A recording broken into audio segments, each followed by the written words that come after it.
Realm of strange beings from outer space as Sarah Green, Anne Miller and Richard Stilgoe alight on the planet Arg.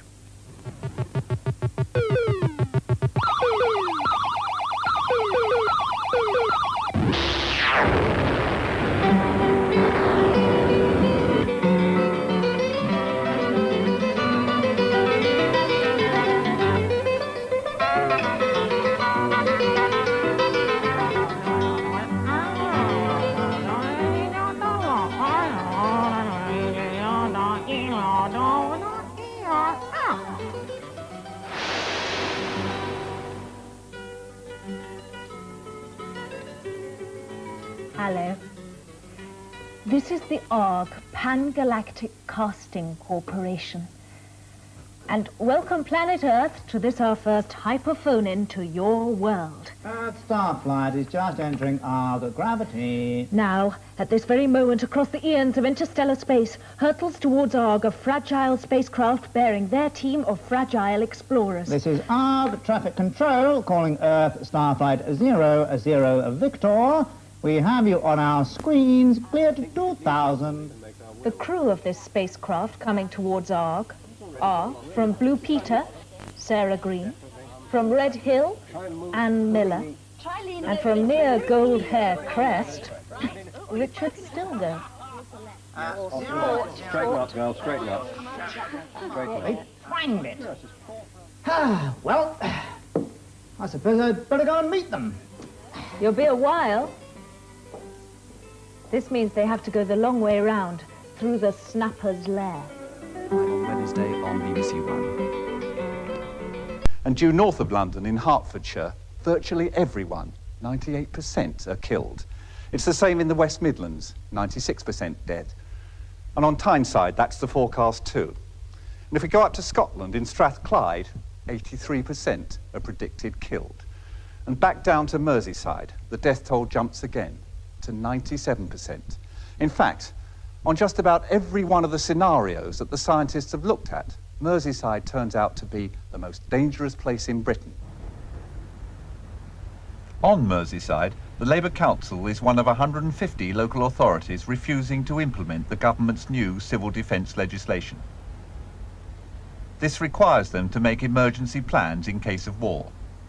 There's a great deal of speculation about what any future attack on... Instead, Liverpool's emergency planning officer, who'd much prefer to be out digging bunkers, has been told to give members of the public a guided tour to Armageddon.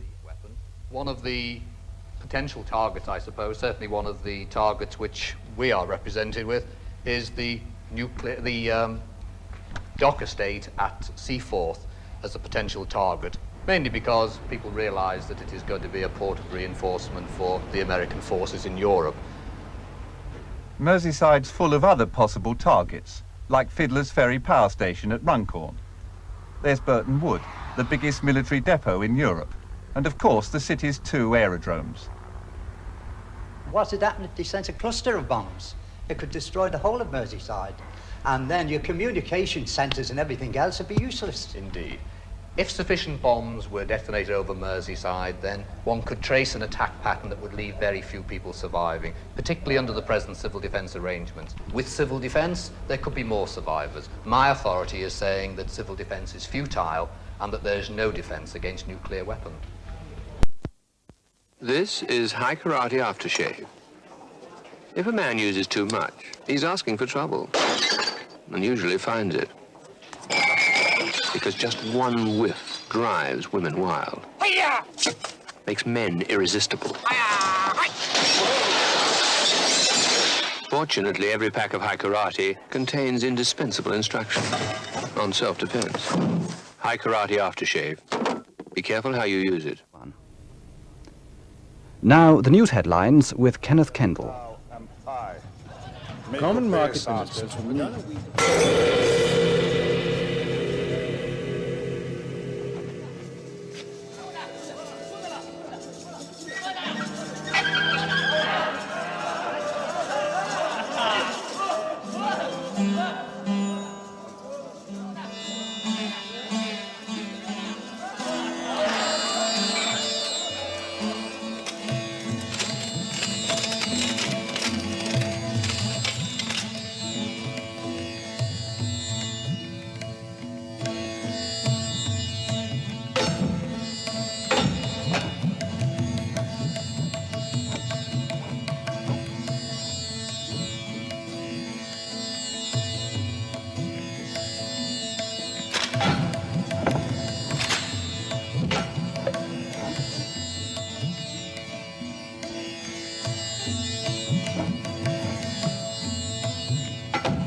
its official... Harpic clean, Harpic fresh. Freshmatic clean. Harpic clean, Harpic fresh. Freshmatic clean. Harpic clean, Harpic fresh.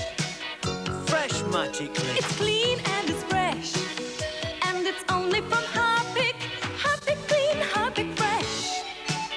Freshmatically clean. Freshmatically fresh. Harpic, Freshmatic. Lad murdered one of our fellow traders. One of us. And a good one, too. That's yet to be proved, and the charge is manslaughter. Weren't you knocking him off at one time, that coloured lad? Get lost. It's a disgrace. It's a wreath you should be collecting for. The conflict continues in Albion Market tonight at the special earlier time of 5:30 on ITV. Now back to this afternoon and sit back and enjoy our film, Jesus Christ Superstar. You are witnessing a secret meeting of the most secret organization in the world. The Assassination Bureau.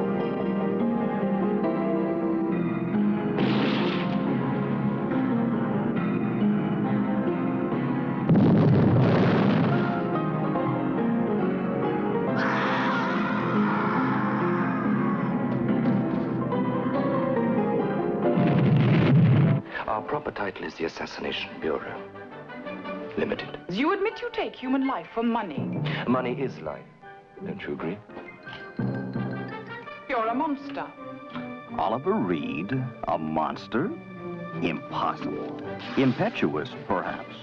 It means, my friends, that you must kill me, or I will kill you. Careless, possibly. Considerate, certainly.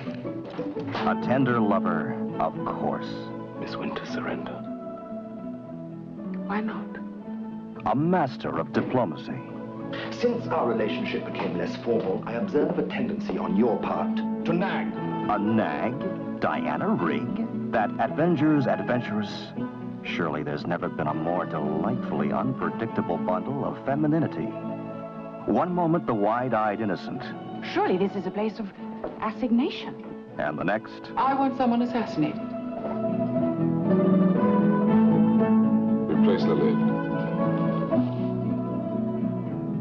Resourceful. Well done, Miss Winter. On the spot as usual. Demure.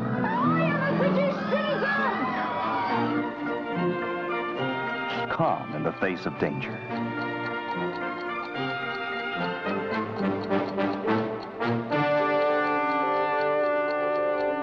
A deliciously diverting, delightfully irreverent chronicle of crime, wickedness, and virtue triumphant.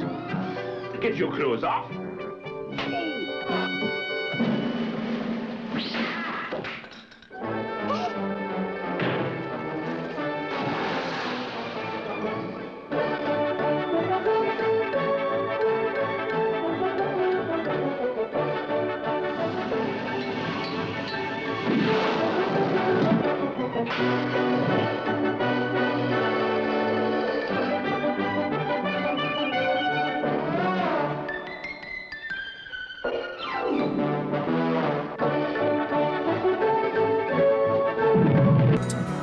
Burn out the memory. Obliterate the past. The she-devil has no past. She is born afresh every morning. I will be what I want to be. I will mold a new image for myself from the earth of my creation.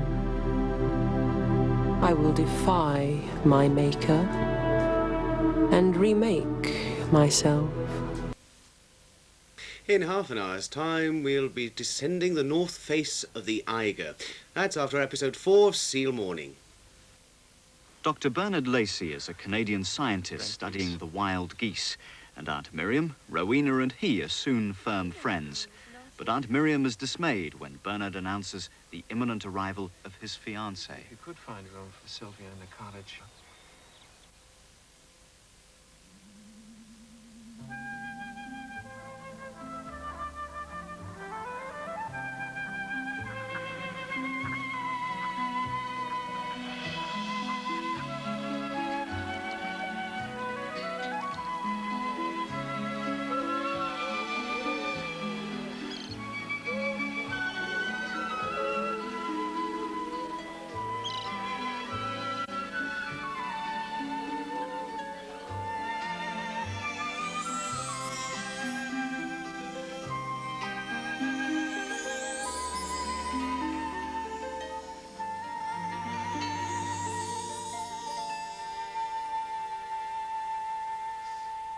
Since it's official policy to inform people only when war is imminent, it's reasonable to ask what, armed with this ignorance, people would expect to do. What would you do if you heard a warning?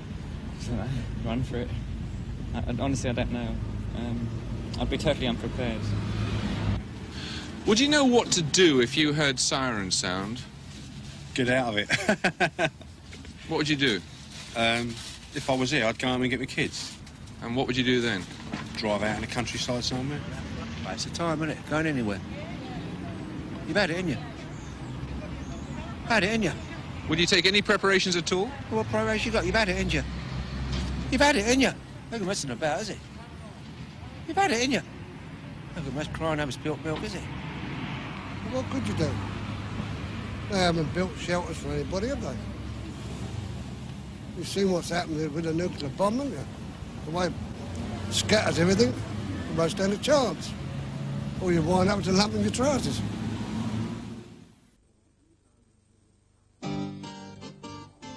Esso are investing £3,000 million in developing North Sea oil, and the benefits are already flowing into Britain.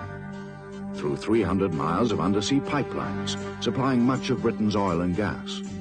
Flowing into massive investment in new refining technology to give you more of the quality products you'll need. Flowing through 500 miles of underground pipeline, keeping distribution costs down.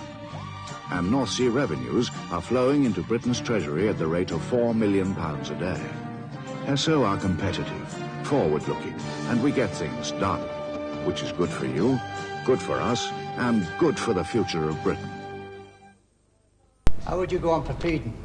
I mean, say you've got survivors, how would you feed them? Where would they go? There's no place for them to go. How would you feed them? It's a case of speculating against the place is destroyed. What the attack pattern would be. If everyone was dead, then that is one attack pattern.